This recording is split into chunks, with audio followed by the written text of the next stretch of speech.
भएको okay sir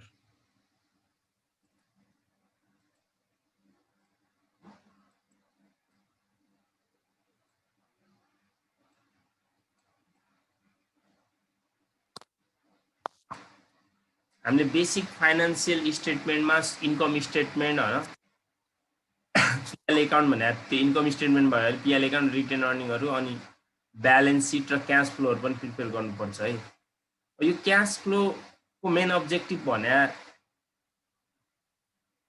व्यवसायमा ending cash balance कति छ र ओपनिङ क्याश ब्यालेन्स कति छ त्यो फाइन्ड आउट गर्नको लागि मेन अनि व्यवसायबाट कति क्याश आउटफ्लो भइरहेछ कति इनफ्लो भइरहेछ यो सम्पूर्ण कारोबारहरूको एकग्र रूपमा रेकर्ड गर्ने काम कसले गरेर हुन्छ त क्याश फ्लो स्टेटमेन्टले गरेर हुन्छ यो क्याश फ्लो स्टेटमेन्ट नर्मल्ली हामीले हाम्रो देशको कन्टेन्टमा चाहिँ डाइरेक्ट मेथड जतासुकै पनि हामीले अहिलेसम्म तपाईहरुले पढ्दै आउनु भएको डाइरेक्ट मेथड छ है त्यही डाइरेक्ट मेथड नै तपाईहरुलाई एक्जाम भ्यूमा चाहिँ त्यही आउँछ अब इन्डाइरेक्ट मेथड हामी लास्टमा त्यो गरौँला एउटा दुईटा क्वेशन तर इन्डाइरेक्ट मेथडको पनि हाम्रो खाली अपरेटिङमा मात्र चेन्ज हुन्छ अरु के हुन्छ सेम हुन्छ है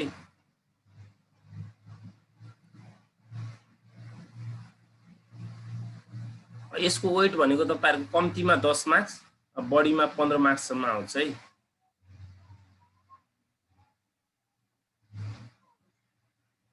cash flow from operating activities हामीले यसमा तीनवटा एक्टिभिटीजमा बेस भएर हिसाब गर्नुपर्ने हुन्छ cash flow from operating activities cash flow from investing र cash flow from financing activities from operating activities भने के हो त तपाईहरुले डे टु डे जस्तै के कारोबारहरु डे टु डे गर्नुहुन्छ जस्तै सेल्स पर्चेज हैन अनि अब एडमिनिस्ट्रेटिभ जस्तै अफिसमा हुने खर्चहरु सम्पूर्ण किसिमका खर्चहरु भए ती खर्चहरुको डे टु डे हुने कारोबारहरु अपरेटिङ एक्सपेन्सेसहरु हो यस्ता एक्टिभिटीजहरुलाई नै के भन्छ अपरेटिङ एक्टिभिटीज भनेर भनिन्छ अब इन्भेस्टिङ एक्टिभिटीज भने के हो तपाई नामबाटै क्लियर छ हेर्नुस् त इन्भेस्टिङ भन्ने काम डेली भइराख्दैन क्या यो कि त वर्षको एकपल्ट होला वर्षको दुईपल्ट होला भनेपछि धेरै लामो पिरियड पछि गर्ने कारोबारहरु भने इन्भेस्टिङ एक्टिभिटीज भयो फाइनान्सिङ भनेको नि अब हामीलाई व्यवसाय सञ्चालन गर्नको लागि त त्यतिकै त व्यवसाय सञ्चालन हुँदैन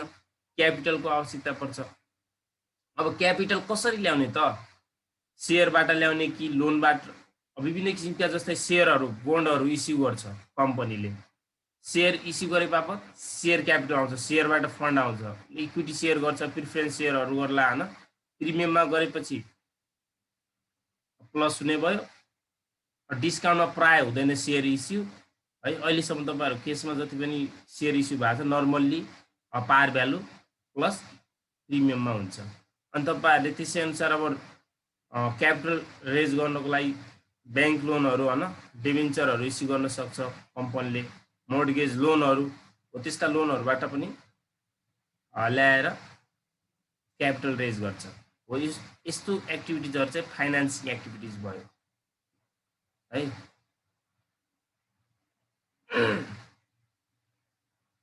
मैले एक एक लेखिदिएको छु अलिअलि अब यो तपाईहरुले लेख्न सक्नुहुन्छ यसको मेन निष्कर्ष भने त्यति हो अब हामीले in order to cash flow statement the following two methods are to be use भनेको छु they are direct method and indirect method मैले अघि पनि भनिसकेको थिएँ तपाईहरुलाई जति पनि बिजनेस ट्रान्जेक्सनहरु हुन्छ त्यो सबै कारोबारहरु हामीले डाइरेक्ट मेथडबाट नै रेकर्ड गर्नुपर्ने हुन्छ इनडाइरेक्ट मेथड नर्मल्ली तपाईहरुको कन्टेन्टमा पर्दैन और डाइरेक्ट मेथड हेर्नुस् त डाइरेक्ट मेथड नर्मल्ली हाम्रो सेल्सबाट स्टार्ट हुन्छ है this method is most commonly use method of preparing cash flow statement भनेको यो मेथड चाहिँ एकदमै प्रचलनमा आएको जतासुकै प्रचलनमा आएको यो डाइरेक्ट मेथड हो क्याश फ्लो स्टेटमेन्ट बनाउँदाखेरि हामीले यसमा चाहिँ नन क्याश आइटमहरु like depreciation provision and gain of loss are not to be recorded भनेको हामीले यो नन क्याश आइटमहरुलाई चाहिँ यहाँ रेकर्ड गर्दैनौं डाइरेक्ट मेथडमा चाहिँ है डिप्रिसिएसन एप्रिसिएसनहरु वा चाहिँ रिटर्न अफहरु के पनि रेकर्ड गर्दैन हैन सर त्यो एडजस्ट हुँदैन। कि त क्यास अर्गनाइजेसनबाट बाहिर गयो भने कि क्यास भित्र आएको कि त cash only cash and operating एक्सपेन्सेसमा पनि तपाईँको जस्तै अब क्यास कि इनफ्लो हुनु पर्यो कि क्यास आउटफ्लो हुनु पर्यो क्या डाइरेक्ट मेथड। तपाईँहरूले जस्तै दुईवटै मेथड गर्नुभयो होइन, दुईवटै मेथडमा पर्फेक्ट हुनुहुन्छ भने ओके छ, दुईटैबाट गर्छ त। जाँचमा डाइरेक्ट मेथड आउँछ, तपाईँले इन्डाइरेक्ट पनि सिक्नु भएको छ होइन, त्यसरी गर्दा अब झुकिनुहुन्न भन्ने प्र्याक्टिस गर्नुहोस् दुईटै मेथडबाट है। जो झुकिनुहुन्छ उहाँहरूले डाइरेक्ट मेथड मात्र गर्नु होला। भोलि इक्जाम छ भने आज हेरेर जाँदा पनि हुन्छ त्यो दुईटै मेथड हेर्ने मन भएपछि, नत्र त्यसरी कन्फ्युज भइन्छ है। पुरै फरक छ क्या डाइरेक्ट र इनडाइरेक्ट है। अब हेर्नुहोस् त डाइरेक्ट मेथडमा हामीले क्यास फ्लो स्टेटमेन्टको फर्मेट कसरी गर्छौँ। अब यो फर्मेट हेर्नमा ठुलो हो एकदमै, यसमा राख्नुपर्ने कुराहरू जाँचमा एकदम थोरै हुन्छ।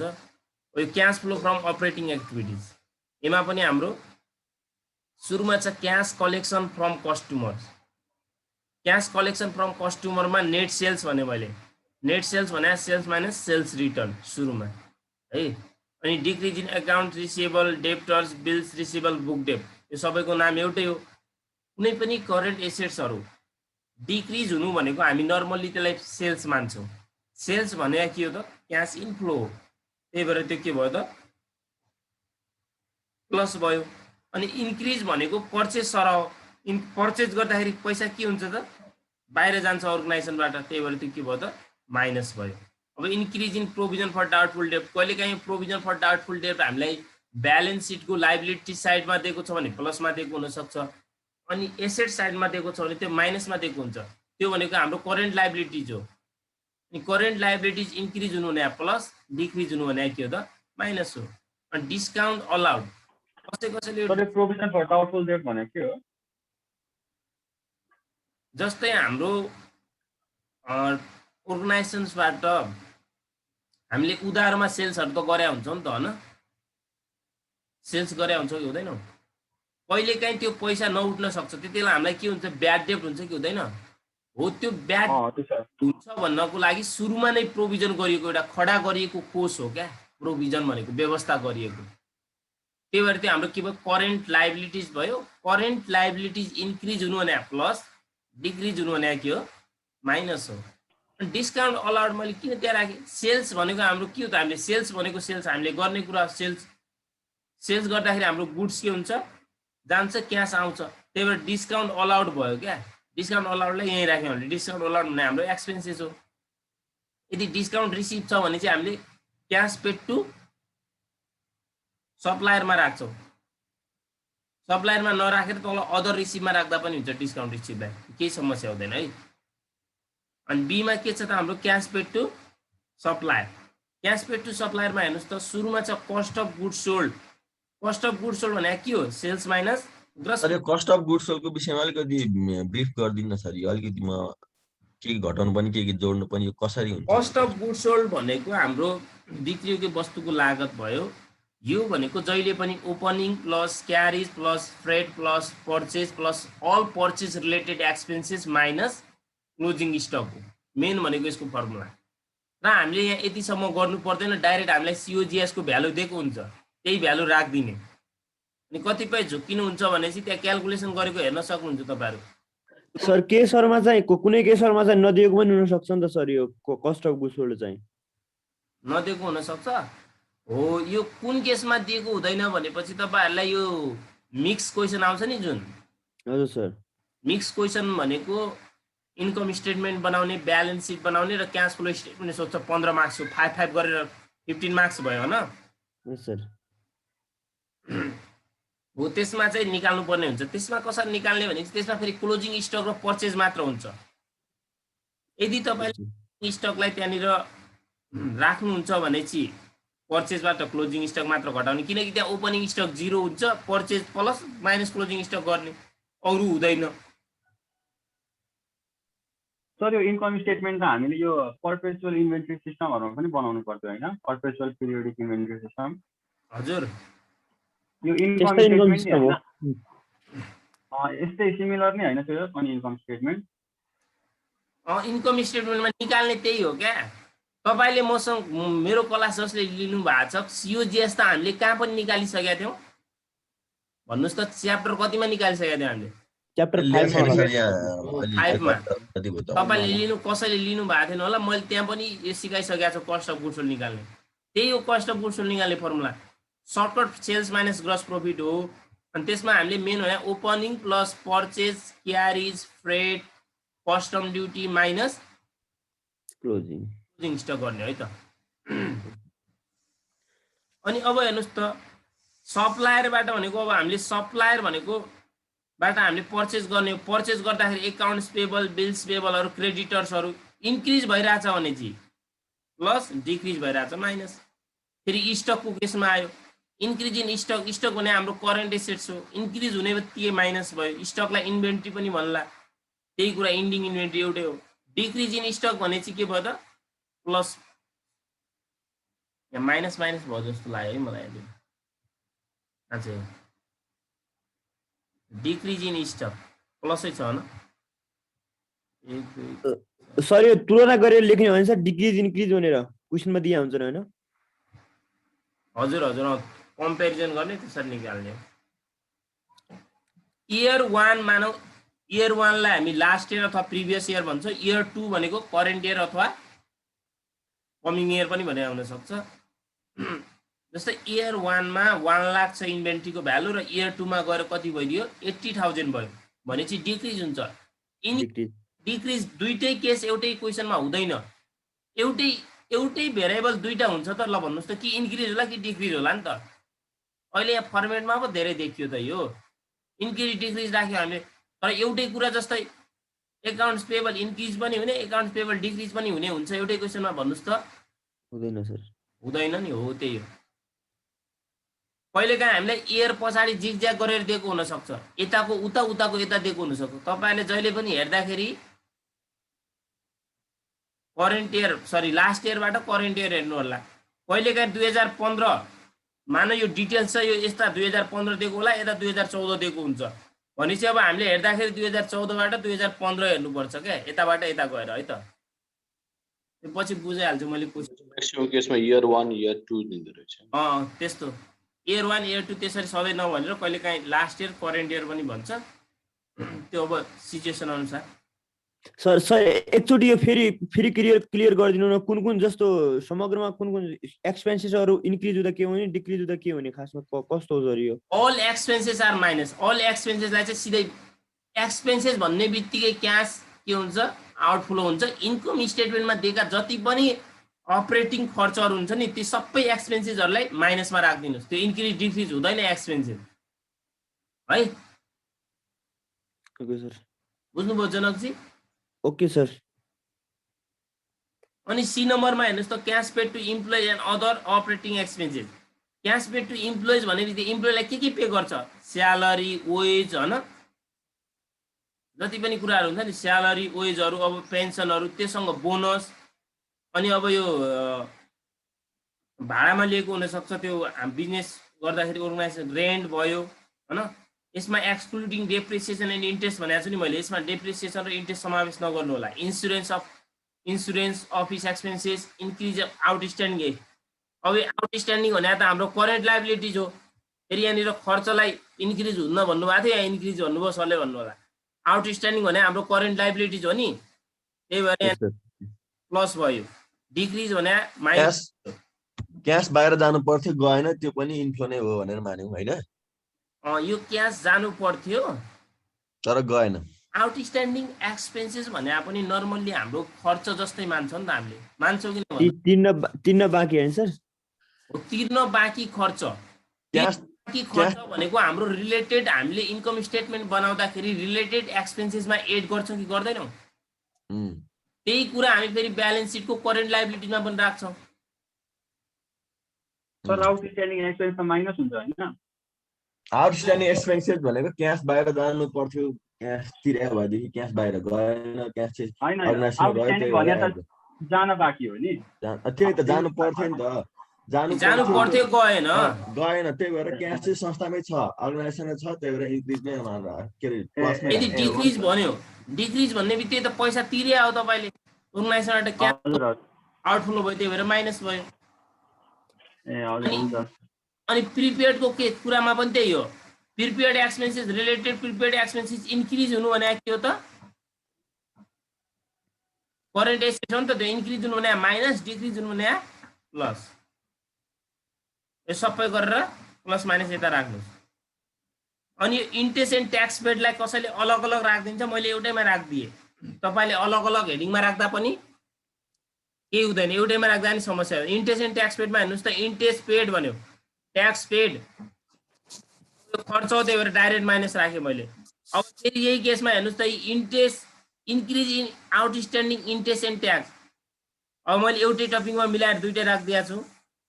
यदि आउटस्ट्यान्डिङ इन्ट्रेस्ट एक्सपेन्सेस बढ्यो, इन्क्रिज भयो भने चाहिँ प्लस, डिक्रिज भयो भने माइनस खर्चको केसमा। Increase in prepared interest, prepared भने फेरि यो करेन्ट भयो, करेन्ट एसेट्स इन्क्रिज हुनु भने माइनस, डिक्रिज हुनु भने के हो त प्लस हो, यहाँ प्लस राखेँ है।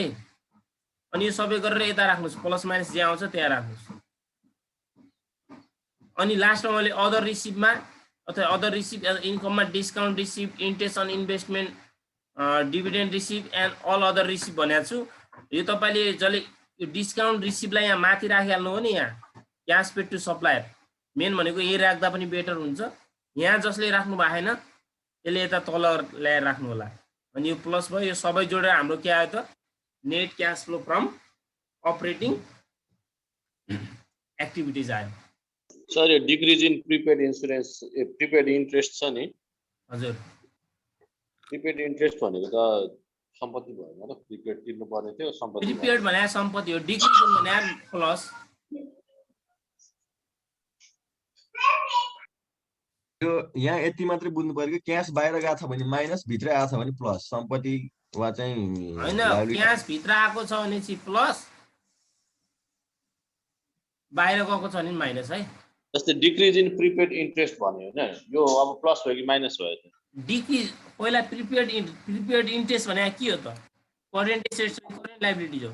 करेन्ट यो प्रिपेड इन्ट्रेस्ट भनेको त एसेट्स भएन र, प्रिपेड अगाडि करेन्ट एसेट्स भयो।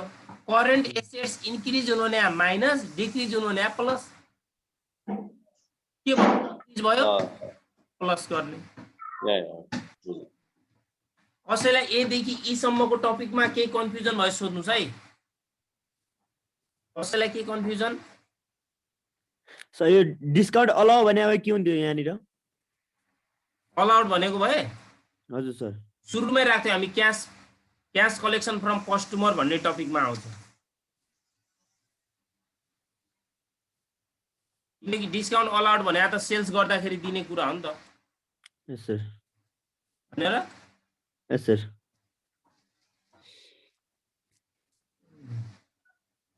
कसैलाई कन्फ्युजन छैन भन्ने बुझेँ मैले।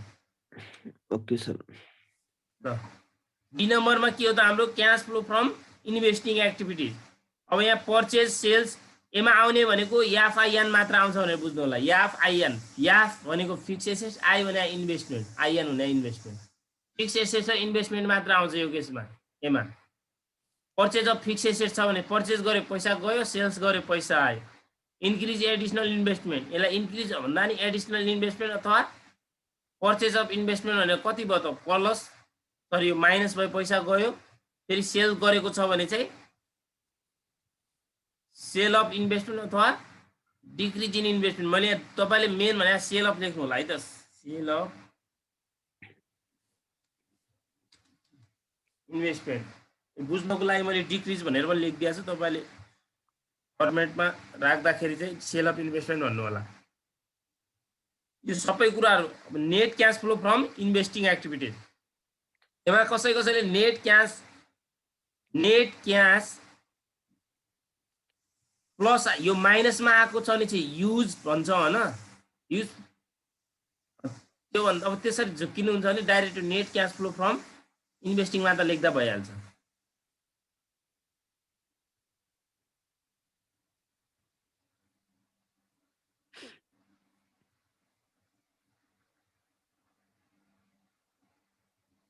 माइनसमा आएको छ भने कसैले net cash use from investing activities भन्छ, अनि प्लसमा आएको छ भने फ्रम भन्छ। त्यो गर्दा त्यति मात्र लेख्यो भने हुन्छ, के हुँदैन। सी नम्बरमा हेर्नुहोस् त,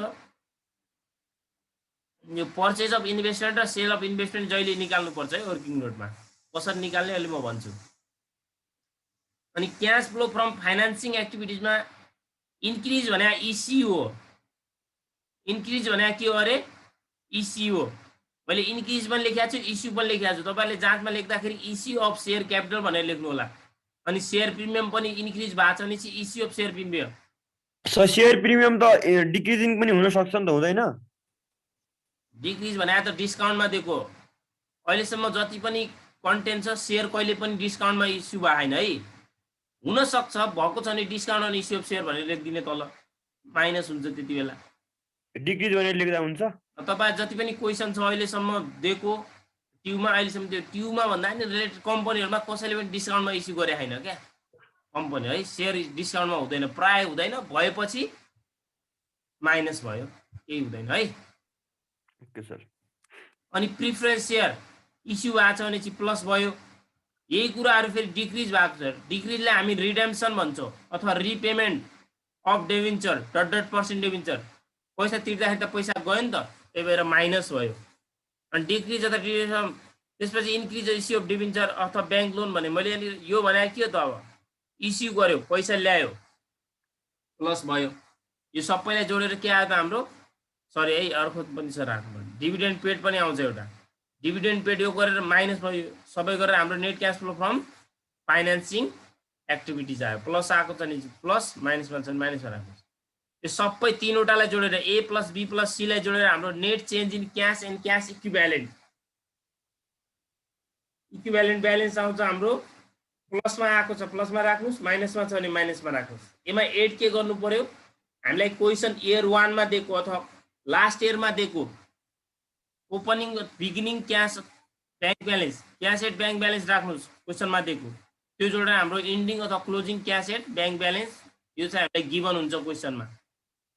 अब कहिलेकाहीँ तपाईँलाई जाँचमा यो इन्डिङ क्यास ब्यालेन्स भनेर वाट दिएको हुनसक्छ, वाट भनेको अमाउन्ट नदिएको हुनसक्छ। नदिएको बेला हामीले अब त्यो निकालिहाल्छौँ। यदि आन्सर दिएकै छ भने त हामीलाई थाहा भइहाल्यो त्यति बेला आन्सर मिल्यो कि मिलेन भनेर। यो कहिलेकाहीँ जाँचमा दिँदिन्न यो भ्यालु, नदिएपछि माथिकै जोडेर लेख्ने। जस आफूमा कन्फिडेन्ट हुनु पर्यो, ठिक छ भनेर बुझिन्छ होइन। तपाईँहरूले आन्सरमा कतिपय के हुन्छ भने चाहिँ आन्सर हेरेर हिसाब गर्ने बानी हुन्छ। आन्सर मिलेपछि खुसी लाग्छ, भएको छ भन्ने हुन्छ नि त, आफूमा कन्फिडेन्ट हुन्छ। अनि यदि आन्सर मिलेन भने हिसाब गर्नुहुन्न हो। कहिलेकाहीँ यो इन्डिङ एन्ड यो नदिन सक्छ के ओपनिङ र यो आफै निकाल्नु पर्ने हुनसक्छ। यस्तो गाह्रो हुँदैन, निकालिहालिन्छ है। यही हिसाबमा 2-4वटा बिग्रियो भने के हुन्छ सर? हजुर 2-4वटा बिग्रियो भने के हुन्छ? मार्क्स त पुरै नदिने त हुँदैन नि। होइन, अब त्यो चेकरमा डिपेन्ड हुने कुरा हो। अब 15 मार्क्सको सोध्या छ भने चाहिँ अब 1-8 मार्क्स काट्न सक्छ, 1-2 मार्क्स। बुझ्नुभयो?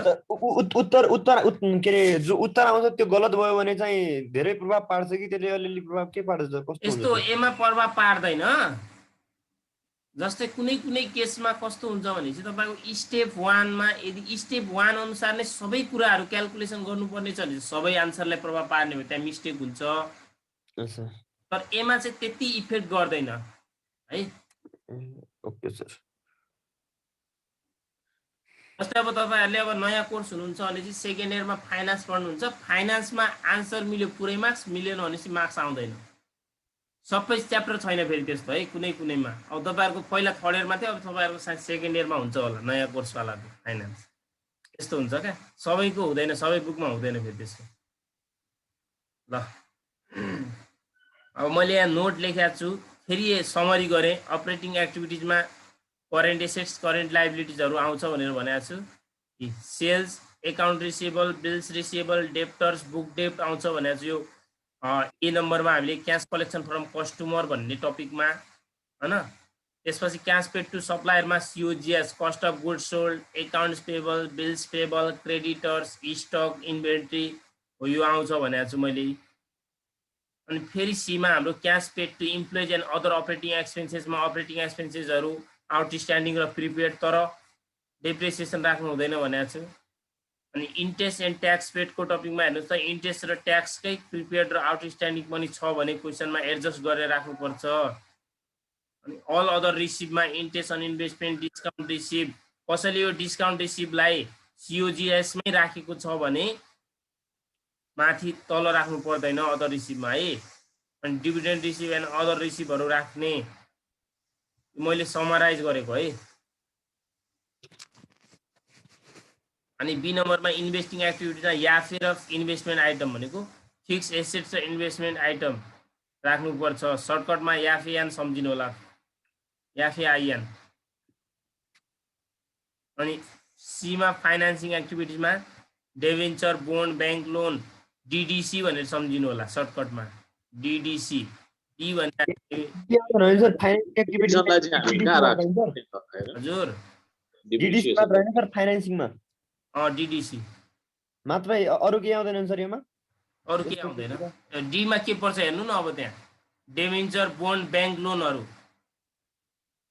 लोन डिप्रिसिएसनलाई चाहिँ हामी कहाँ अब राख्छौँ त? डिभेन्चर भनेको लङ टर्म सबै लोनहरु त्यहीमा आउँदो रहेछ भनेर बुझ्यौं। डी भने डिभिडेन्ड आउँछ, सी भने के हुन्छ capital, equity share, preference share हैन, त्यति हो डिडिसी। Okay sir. इन्भेस्टिङमा याफे आइएन, अपरेटिङमा त त्यो बाहेकको सबै।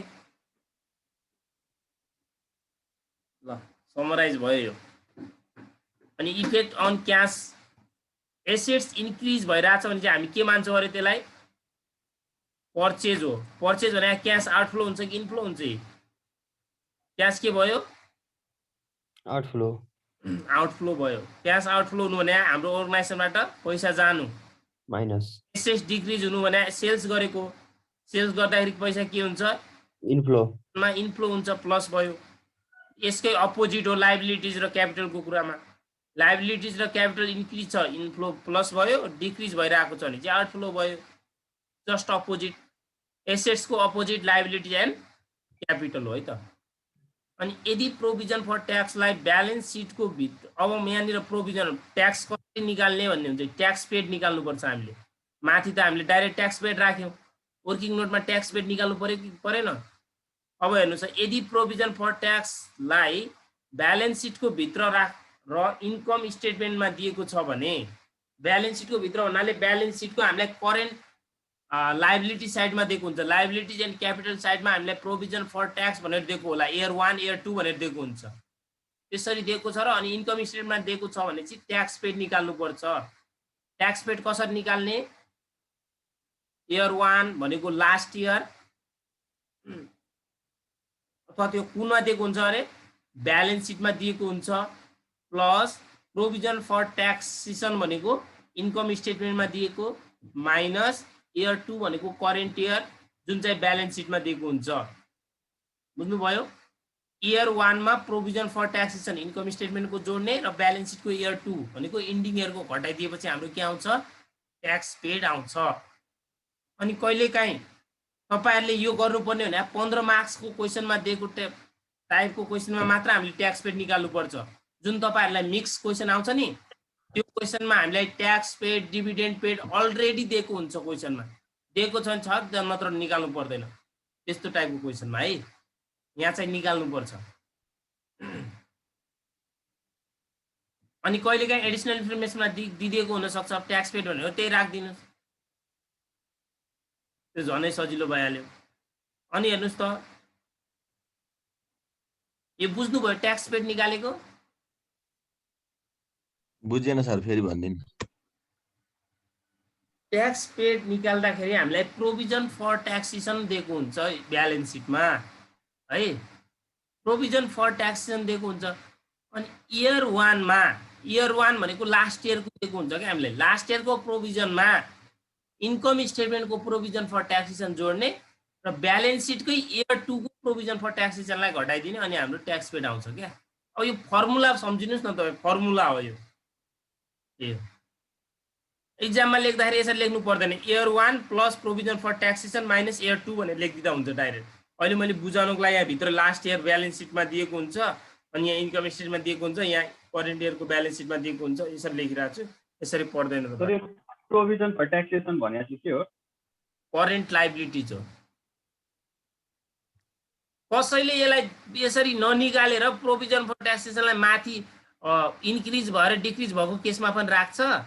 त्यसरी नगर्नुहोस् क्या तपाईँ, त्यसरी पनि राखे हुन्छ कसैले, त्यसरी नगर्नुहोस्, ट्याक्स पेड निकाल्नुहोस्। मेन राम्रो सबभन्दा बेस्ट यसलाई यसरी मानिन्छ है, ट्याक्स पेड निकालेपछि।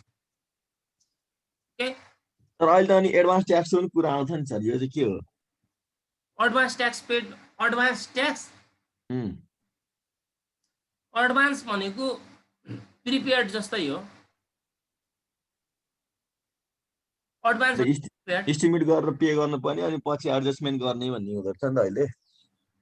एडभान्स भनेको तपाईँले सुरुमै पे गरिदिनु भयो कि, ट्याक्स तिर्नुपर्ने थियो सुरुमै पे गरिदिनु भयो। अब इन्क्रिज भएको छ भने के भयो? एडभान्स भयो। प्रिपेड इन्क्रिज भएको छ भने माइनस भयो, डिक्रिज भएको छ त्यो त मैले अघि भनिसकेँ त, यहीँ भनिसकेँ। ल हुन्छ सर, जाउँ अगाडि एकचोटि देखाइदिन्छु तपाईँलाई म अघि। कहाँ हेर्नुहोस् त, यी प्रिपेड भनेको छु नि, यसलाई हो, यहाँनिर यसलाई एडभान्स पनि भन्न सक्छ क्या। खर्च एडभान्स भनेको प्रिपेड भयो क्या, अनि इन्कम एडभान्स भने फेरि करेन्ट लाइबिलिटिज भयो। त्यो डिप्रिसिएसन चाहिँ दिएको हुँदैन यसमा, डिप्रिसिएसन चाहिँ कहाँ एडजस्ट हुन्छ? के दिएको? डिप्रिसिएसन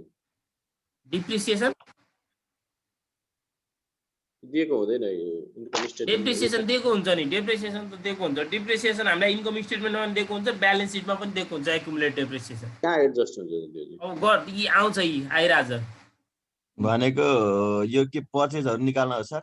एकदम पर्चेज सेल्स निकाल्दाखेरि हो, अरु काम कहीँ लाग्दैन। अरु माथि देखाउनु पर्दैन, यो अरु कहीँ देखाउनु पर्दैन डेप्रिसिएसनको। ल सेम यही प्रोभिजन फर ट्याक्सेसनकै सेम डिभिडेन्ड निकाल्ने पनि त्यस्तै। यदि प्रोभिजन फर डिभिडेन्ड ब्यालेन्स सिटको, ब्यालेन्स सिट भने सर्टकटमा बिएस लेखेँ मैले यहाँ, ब्यालेन्स सिट र इन्कम स्टेटमेन्ट भनेको आइएसमा दिएको छ भने डिभिडेन्ड पेड निकाल्नुपर्छ।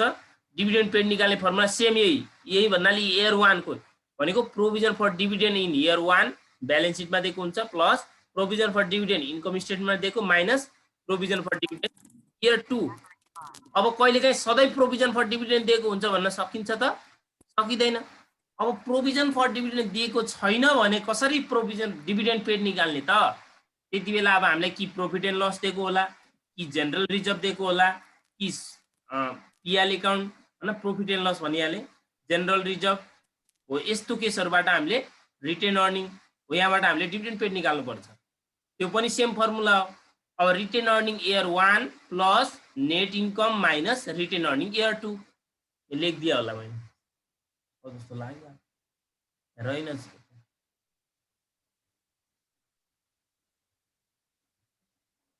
ए रहेछ।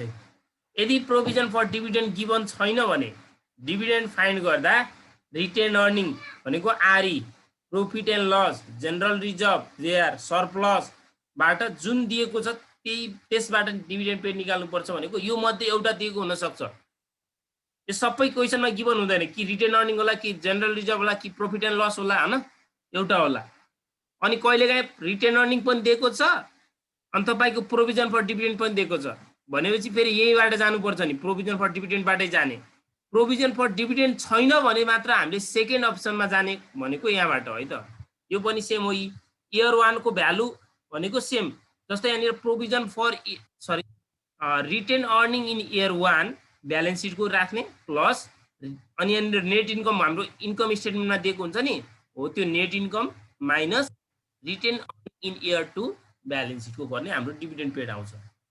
गरिदिया होला यी, हेर्नुहोस् त, इयर 1 को भ्यालुलाई लेस गर्ने के भने इयर 2 मा एकैछिन है, यहाँ मिस्टेक छ, गिभन छैन भने त्यसको इयर 2 मा नेट इयर 1 हो है, यहाँनिर पहिला के भएको छ, इयर 1 मा नेट प्रॉफिट एड गरेर इयर 2 को भ्यालुलाई लेस गर्ने भनेको है त। इयर 2 को भ्यालुलाई लेस गर्ने, यो सेभ हुँदैन त।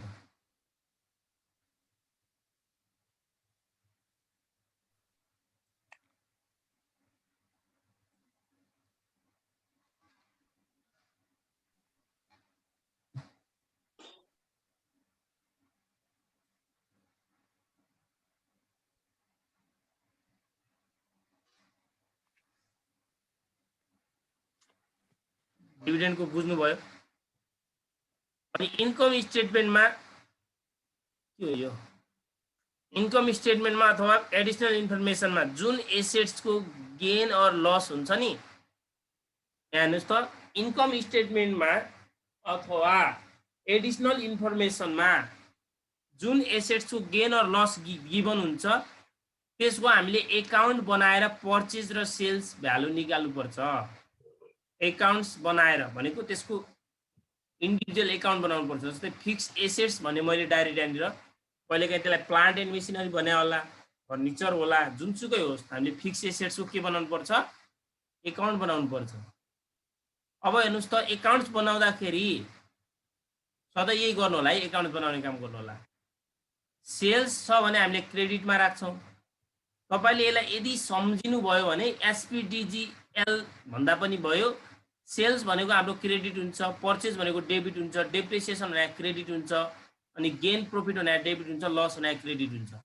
अब मलाई एउटा कुरा भन्नुहोस् त, सेल्स त क्रेडिटै हुन्थ्यो जहिले पनि, पर्चेज पनि डेबिट नै हुन्थ्यो, डेप्रिसिएसन किन क्रेडिट भयो, गेन अथवा प्रफिट किन डेबिट भयो होला? कसैले भन्न सक्नुहुन्छ डेप्रिसिएसन किन क्रेडिट भएको होला? कोही छ भन्ने भन्नुहोस् त। यसको केही छ कि एउटा पैसा छुट्याइएको हुन्छ नि त डिप्रिसिएसनमा हैन? हजुर, पैसा छुट्याइएको हुन्छ नि त डिप्रिसिएसनको लागि, त्यही भएर क्रेडिटमा आयो। हैन, डिप्रिसिएसन खर्च हो। मूल्यह्रास जहिले पनि घटेर नै जान्छ सर, यसैले होला।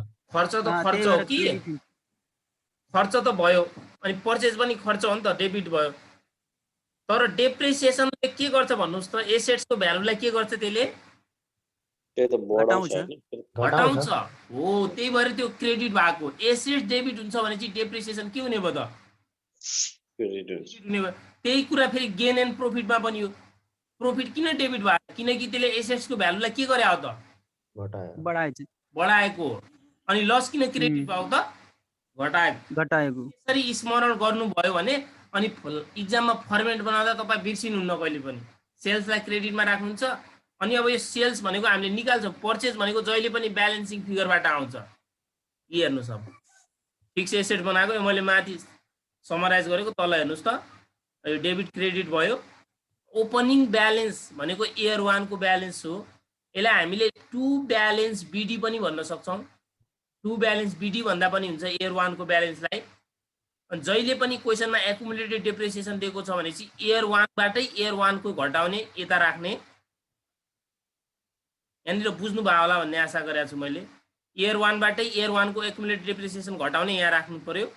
अनि यो राखिसकेपछि तपाईले बाई क्लोजिङ ब्यालेन्स भन्दा पनि हुन्छ। यहाँनिर जसले टु ब्यालेन्स बिडी लेख्नु भएको छ उसले यहाँनिर बाई ब्यालेन्स सिडी भनेर अथवा इयर 2 भनेर यसरी एकुमुलेटेड डेप्रिसिएसन घटाउनु पर्यो। यसको पनि इयर 2 को छ भने, यदि एकुमुलेटेड डेप्रिसिएसन ब्यालेन्स सिटको एसेट साइडमा दिएको छ भने माइनसमा दिएको हुन्छ, अनि करेन्ट लायबिलिटी साइडमा दिएको छ भने चाहिँ प्लसमा दिएको हुन सक्छ है त। अनि अब हामीलाई बाई डेप्रिसिएसन जहिले पनि यो इन्कम स्टेटमेन्टको डेप्रिसिएसन राख्नु होला यहाँनिर। अनि यो ब्याङ्क भनेको बाई ब्याङ्क भनेको सेल्स हो, कतिमा सेल्स गर्यो त त्यसलाई सेल्स गरेर राख्नुहोस्। अनि बाई पिएल भनेको लस, क्रेडिटमा लस एकाउन्ट इफ यदि छ भने लस राख्नुहोस्। अनि यदि क्वेसनमा लस छैन गेन भयो भने चाहिँ 2 पिएल प्रफिट अथवा गेन एकाउन्ट इफ। मैले यहाँ इफ किन लेखेँ दुईटामा, किनकि दुईटा मध्ये हुने एउटा मात्र हो कि नै? दुईटा मध्ये एउटा मात्र हुन्छ कि हुँदैन भन्नुहोस् त? यस सर हो, त्यही भएर इफ लेखेको छु। अनि अब कि त लस कि त प्रफिट, यताको टोटल गर्नुहोस्, यताको पनि टोटल गर्नुहोस्, यो टोटल गर्नुहोस्। अनि जति कम हुन्छ त्यो ब्यालेन्सिङ फिगर भनेको हाम्रो के हुन्छ त? Purchase value. ल यो फिक्स एसेट्स दुईटा एकुमुलेटेड डेप्रिसिएसन दिएको हुन्छ। माथि पनि एकुमुलेटेड डेप्रिसिएसन छ, यता एउटा एकुमुलेटेड डेप्रिसिएसन दिएको हुन्छ। म त्यो भन्छु अहिले आउँछ। एकुमुलेटेड डेप्रिसिएसन भनेको त्यो हामीलाई सेल निकाल्नुको, सेल इन्कम स्टेटमेन्टमा दिएको एकुमुलेटेड डेप्रिसिएसन भनेको जहिले पनि सेल अफ फिक्स एसेट निकाल्नको लागि दिएको हुन्छ। त्यो सेल अफ फिक्स एसेट्स यदि क्वेसनमा बुक भ्यालु छ भनेपछि केही गर्नु पर्दैन त्यो एकुमुलेटेड डेप्रिसिएसनलाई, अथवा एकुमुलेटेड डेप्रिसिएसन नै दिएको हुँदैन।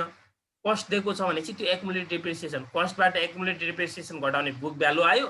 अनि क्वेसनमा लस छ भने चाहिँ घटाइदिने, गेन छ भने चाहिँ जोड दिने। यो एकाउन्ट बनाएको कसैले नबुझ्नु भएको छ भने सोध्नुस् है। कोही कन्फ्युजन हुनुहुन्छ कहीँ राखेको कुरामा, यो बनाउन सक्नुहुन्छ है तपाईहरु। कन्फ्युजन हुनुहुन्छ कोही यो बनाएको?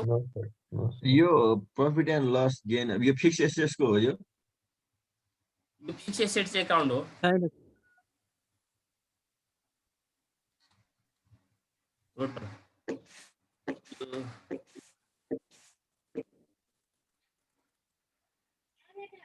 सर यसमा त पर्चेज अफ इन्भेस्टमेन्ट र सेल्स अफ इन्भेस्टमेन्ट पनि हुन्छ हैन? त्यो अहिले आउँछ। पर्चेज र सेल अफ इन्भेस्टमेन्टको लागि यत्रो एकाउन्ट बनाउनु पर्दैन, म भनिहाल्छु त्यो है। हस्। मेन भने फिक्स एसेट्सको लागि अब यो इन्भेस्टमेन्टको अहिले म भन्छु।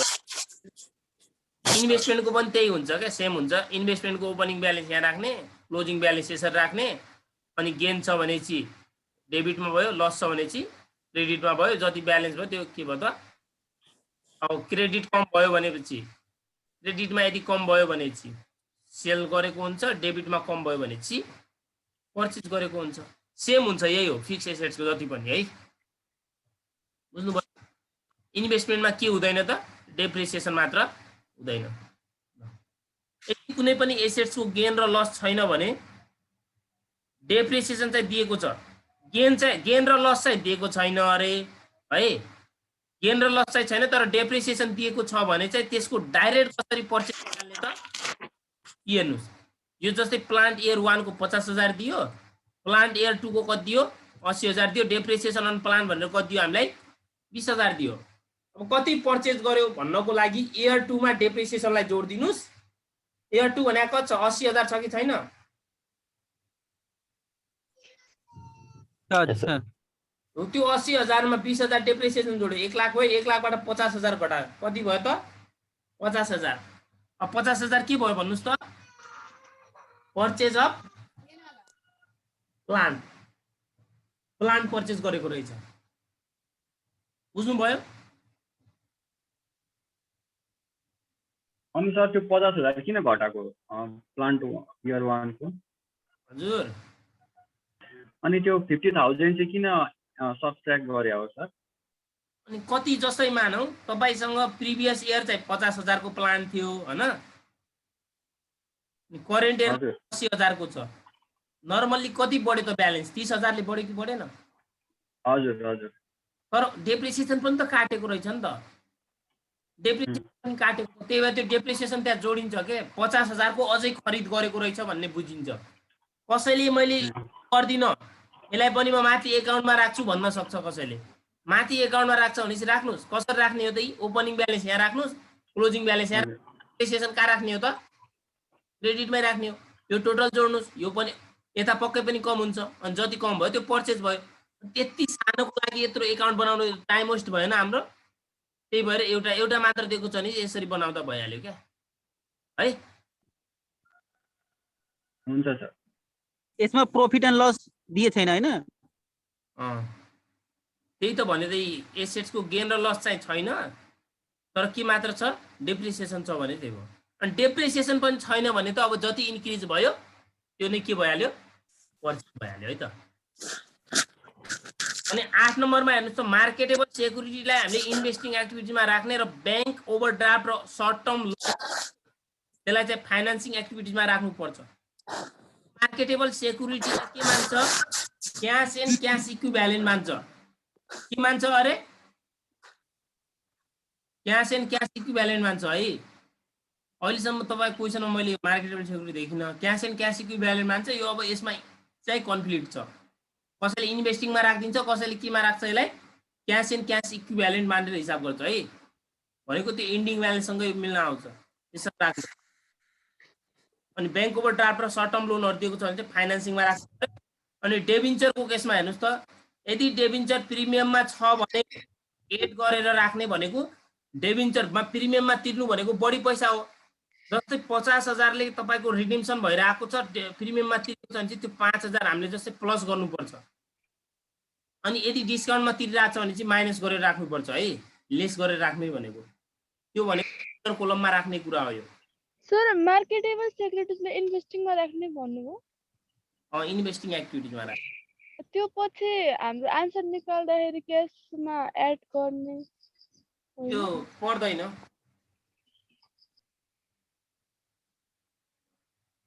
मार्केटेबल सेक्युरिटी तपाईँलाई एडिसनल इन्फर्मेसनमा दिएको होला अथवा माथि दिएको हुन सक्छ होइन। यो मार्केटेबल सेक्युरिटिज भनेको तत्काल पैसामा कन्भर्ट गर्न सकिने प्रोपर्टीहरू के। जस्तो तपाईँहरूले सेयरमा लगानी गर्नु भएको कसैले सेयर आइपिओ भर्नु भएको यस सर भर्या छ। सर पर्या पनि होला कसैको होइन पर्या छैन भर्या छ। परे पनि छ। हो त्यो जस्तै अब तपाईँलाई अहिले पैसा चाहियो भने तपाईँले त्यसलाई अहिले नै के गर्न सक्नुहुन्छ, बेच्न सक्नुहुन्छ, त्यसबाट पैसा ल्याउन सक्नुहुन्छ क्या। अनि कसैले यसलाई इन्भेस्टिङ मानिदिन्छ होइन। म क्यास इक्विभ्यालेन्ट भएन सर त्यसो भए क्यास इक्विभ्यालेन्ट भन्दा पनि हुन्छ क्या। त्यही त भने कतिपय कुराहरू कन्फ्लिक्ट छ क्या। जहाँ राख्दा पनि के रङ हुँदैन, यसलाई इन्भेस्टिङमा राख्दा पनि गलत हुँदैन है। तपाईँले अब त्यसैमा राख्नुहोस् न, इन्भेस्टिङमा राख्नुहोस्, नत्र क्यास इक्विभ्यालेन्टमा राख्दा पनि हुन्छ है। अनि यो डेभिन्छ प्रिमियममा छ भने प्लस गर्नुहोस्, यदि डिस्काउन्टमा तिरेको छ भने कम भयो, पैसा कम तिर्ने भयो। अनि इन्भेस्टमेन्टको प्रफिट छ भने एड गरेर राख्ने भनेको जस्तै इन्भेस्टमेन्ट इन्क्रिज भयो कि डिक्रिज भएको भयो मानौ। इन्क्रिज जस्तै इयर 1 मा इन्भेस्टमेन्ट 1 लाख छ, इयर 2 मा कति छ 50,000 छ। अनि तल gain on sale of investment भनेर इन्कम स्टेटमेन्टमा 5,000 दियो।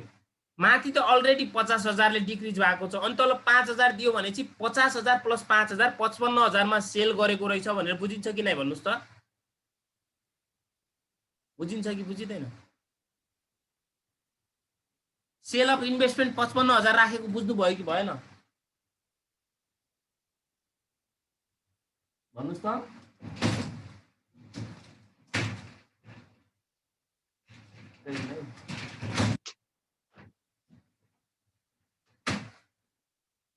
सेल अफ इन्भेस्टमेन्ट 55,000 राखेको बुझ्नु भयो भएन भने यहाँ हेर्नुहोस्। जस्तै ओपनिङ ब्यालेन्स कति छ भने मैले 1 लाख छ भने यहाँ 1 लाख राखेँ है, बुझाउनुको लागि मात्र गरेको। यहाँ मैले 1 लाख याले के 1 लाख राखेँ। अनि क्लोजिङ ब्यालेन्स कति छ अरे? क्लोजिङ ब्यालेन्स 80,000 लाख भनेपछि अब 50,000 हो नि त हैन। अनि गेन छ भने मैले गेनलाई कहाँ राख्नुपर्छ? यही राख्नुपर्छ। गेन कति छ भने मैले 5,000 छ भने 5K 50K गरौँ न हैन। बुझ्नुहुन्छ हैन? मैले सर्टकटमा लेखिरहेको छु है, तपाईले लेख्नु पर्दैन, नलेख्नुहोस्, म बुझाउनलाई मात्र गरेको। 50K। अब हेर्नुहोस् त यो 1 लाख 5,000 भयो डेबिट साइड। यहाँ 1 लाख 5,000 राख्नुहोस्। यहाँ पनि त 1 लाख 5,000 हुनु पर्यो कि नै? हुनु पर्यो कि नै जनकजी? यस सर। अनि कतिले कम भयो त? 55,000 ले कम भएन? अनि बाई ब्याङ्क भनेर 55,000 ब्यालेन्सिङ फिगरमा आयो सेलसम्म। आयो कि आएन? यस सर। अब तपाईको इच्छा यसरी गर्नुस् या उसरी निकाल्नुस्। यसरी किन भन्ने हो? यसरी सर एक्युमुलेटेड डेप्रिसिएसन भन्ने चाहिँ त्यो त्यहीँनिर दिया हुन्छ नि सर। त्यो के अरे लास्ट इयर त्यो करेन्ट इयरमा भने हुन्छ। मैले त्यहाँ लेखेकै छु, कहाँ दिएको हुन्छ सब लेखिदिएको छु है। अहिले भन् आउँछ। तपाईले बुझ्नु भयो कि भएन? यस सर बुझियो त्यो त। जस्तै लेस कतिले लेस भयो त त्यसमा गेन छ भने एड गरिदिने, लस भएको छ भने के गरिदिने लेस गरेर राख्नुस्, सकिहाल्यो। अनि क्याल्कुलेटेड त सेल्स अमाउन्ट कसरी निकाल्ने? सेल्स अमाउन्ट भनेको जहिले पनि बुक भ्यालुमा हामीले गेन छ भने जोड्नुस्, गेन अथवा प्रॉफिट छ भने के गर्नु पर्यो?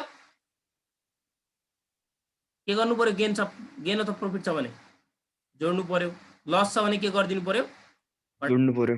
सधैँ बुक भ्यालु दिएको हुन्छ भन्ने छ त? बुक भ्यालु सधैँ दिएको हुन्छ भन्ने छैन। बुक भ्यालु कसरी निकाल्ने त? Cost minus accumulated. यो एक्युमुलेटेड डेप्रिसिएसन कहाँ दिएको हुन्छ? यहाँ हेर्नु सबै इन्कम स्टेटमेन्टको भित्र जहाँनिर गेन अर लस हुन्छ नि, हो त्यहाँनिर एउटा सानो ब्र्याकेट हुन्छ क्या, स्मल ब्र्याकेट हुन्छ, स्मल बट्टा एउटा सानो हुन्छ, हो त्यो भित्र कस्ट र एक्युमुलेटेड डेप्रिसिएसन त्यहीँनिर दिएको हुन्छ क्या। त्यसबाट बुक भ्यालु निकाल्ने भनेको बुझ्नु भयो कि भएन?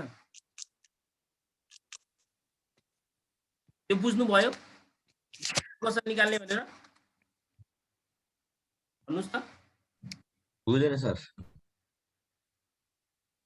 हामीले डाइरेक्ट बुक भ्यालु दिएपछि त सजिलो भइहाल्यो। त्यसमा गेन अथवा गेन छ भने जोडिदिनुहोस्, लस छ भने घटाइदिने, अनि कहिलेकाहीँ कस्ट दिएको हुन्छ कि त्यो कस्टबाट त्यो एकुमुलेटेड डिप्रिसिएसन घटाइदिनु पर्यो त्यहाँनिरै दिएको इन्कम स्टेटमेन्टमै दिएको हुन्छ ब्र्याकेटभित्र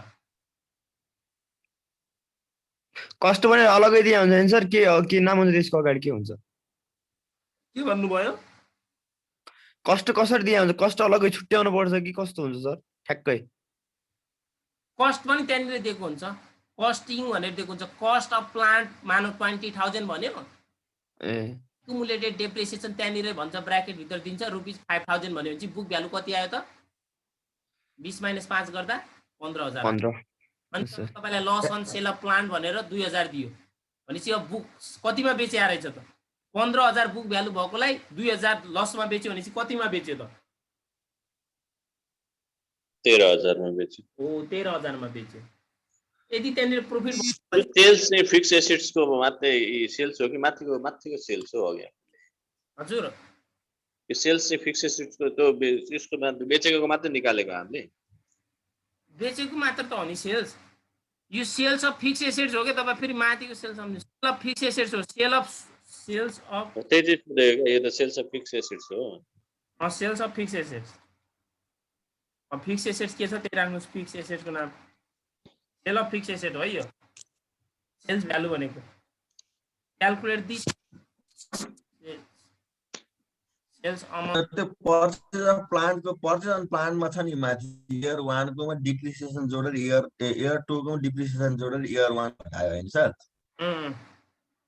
अलिकति कन्सेप्ट बुझिएन क्या त्यही भएर कहाँनिर भन्नुहोस् त पर्चेज अन प्लान्ट लेख्नु भएको छ नि माथि यो तल यो वर्किङ नोट 7 नम्बर होला 7 नम्बर हो जस्तै यदि कुनै पनि एसेट्सको गेन र लस चाहिँ दिएको छैन हैन हो बुझ्नुभयो नि गेन र लस चाहिँ दिएको छैन तर डेप्रिसिएसन मात्र दिएको छ है डेप्रिसिएसन मात्र दिएको छ अनि प्लान्ट इयर 1 मा 50,000 भन्यो मैले इक्जाम्पल दिएको के अनि प्लान्ट इयर 2 मा कति छ 80,000 अनि डेप्रिसिएसन 50,000 डेप्रिसिएसन हैन 1 इयर फर्स्ट इयरको हैन यो त भ्यालु हो के प्लान्टको ओपनिङ ल्यान्ड हैन त्यो यो ओपनिङ भयो यो क्लोजिङ भयो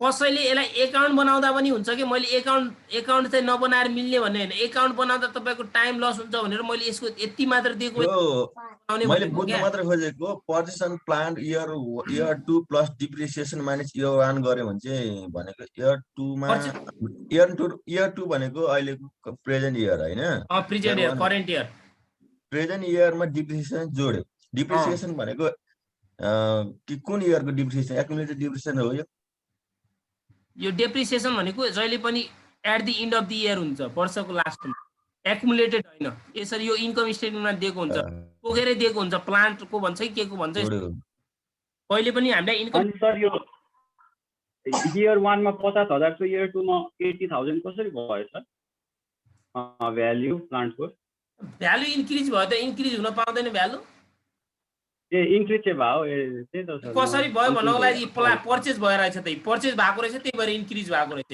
पर्चेज भयो त यहाँ कति हजार पर्चेज भयो त 50,000 भयो नि तपाईले यहाँ कन्फ्युजन हुनुहुन्छ भने यही कुरालाई तपाई माथि राख्नुस् यही कुरालाई माथि हेर्नुस् त यसरी राख्दा 50 आउँछ ओपनिङ ब्यालेन्स कति छ यो दुईटा डिफरेन्ट प्लान्ट रहेछ नि त सर त्यो त एकैछिन इयर 1 मा कति हुन्छ 50,000 भयो कि भएन हजुर सर अनि इयर 2 भने क्लोजिङ ब्यालेन्स कति भयो 80,000 80,000 बाइ डेप्रिसिएसन कति भयो 20,000 20,000 20 र 80 1 लाख भयो 1 लाख यहाँ पनि 1 लाख भयो तर माथि त 50,000 मात्र छ अनि ब्यालेन्स सिट ब्याङ्क अथवा पर्चेज भनेर कति आयो त 50,000 आएन हो तपाई यस्तो नगर्नुस् डाइरेक्ट निकाल्नुस् भने त्यसरी डाइरेक्ट निकाल्दा पनि 50 आउँछ इयर 2 कति छ त 80 + 20 1 लाख 1 बाट 50 गर्दा 1,50,000 आइहाल्यो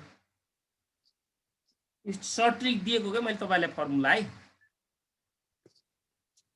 बुझ्नुभयो ल यति गर्दा आज अब हामी गर्दैनौँ भोलिबाट हिसाब गर्छौँ यसको है ओके सर ल सरसर्ती हेर्नु होला त्यो बन्छ आजलाई यति गरे है त मैले क्लास इन्ड गर्छु है ओके सर